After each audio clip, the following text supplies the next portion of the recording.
adding and subtracting mixed measures, and multiplying by powers of 10. First, we need to define what mixed measures even are. I don't know if any of you have ever heard that term before. I know I hadn't. They're measurements that include more than one unit. For example, if you say an hour and 15 minutes, you just had a mixed measurement because you used hours and minutes, and those are two different units. So we're talking about more than one unit. Another example would be feet and inches. If I said, I am 5 feet 6 inches tall, that's a mixed measure because I'm using feet and inches. All right, so let's jump right into the examples. The first example is 1 hour and 40 minutes plus 1 hour and 50 minutes. Now, the first thing we need to do is make sure that we know our conversion units. In other words, we need to know what in terms of minutes equal hours, okay? And so you should correctly state that 1 hour is equal to 60 minutes. All right, so we're adding, and this is a little bit easier than subtracting, but we're going to add the minutes first. That gives us 90 minutes, and then we're going to add the hours. So we have 2 hours and 90 minutes, but what we should note here is that we actually have more than an hour in our minutes. So we're going to need to convert 60 of those minutes into an hour. So if I subtract 60 minutes from this and I add 1 hour over here, I will get 3 hours and 30 minutes. And that's my answer. Now there are other ways that you can do this. I think your book asks you to put 30 minutes here and add an hour up here. However you want to do that is fine. Our second example asks us to subtract 4 feet 8 inches from 6 feet 5 inches. Again, we need our conversion factor. In other words, we need to know how many feet is equal to how many inches.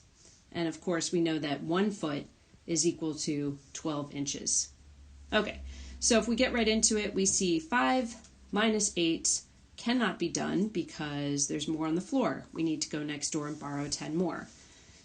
But we're not borrowing 10 more, we're borrowing 12 more in this case. So this is going to become 5 feet, and this is going to be 5 inches plus 12 inches, which makes it 17 inches. So now we can subtract 9.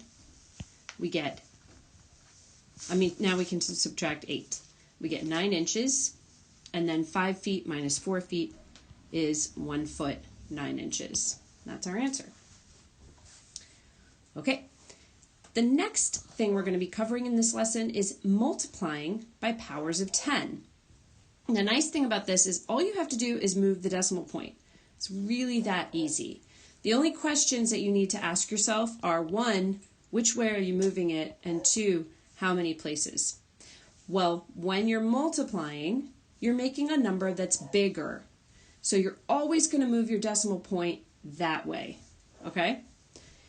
Now, the second question is how many places? And really, this is easy if you're multiplying by powers of 10, because you look at how many zeros there are, and then you move it that many places. So our first thing that they show us is 1.2 times 10 to the third. This is scientific notation. You're going to get into that later. So I'm moving the decimal point this way. And how many places? I'm going to move it that many places because there are that many zeros in 10 to the third. So my answer is that, 1,200. It's really that easy. So let's look at the two examples they give us. 6.2 times 10 to the 2. Which way do I move my decimal point? Well, I'm multiplying, so I'm making the number bigger. I'm going to move it that way, okay? And how many places? I'm going to move it 2. So I get 6.2, move it 2 places, gives me 620. My next question asks, what is half a billion? Oops, I just erased part of it. What is half a billion? Okay, so this is the same thing as saying 0.5 times 1 billion. Well, what's 1 billion? You have to know how many zeros you're going to find in 1 billion. and, well, that would be 9 zeros, right? 3, 6, 9. So this is the same as 10 to the 9th.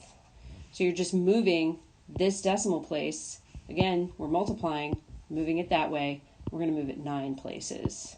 So we get 500 million. Right? I think that's what we get.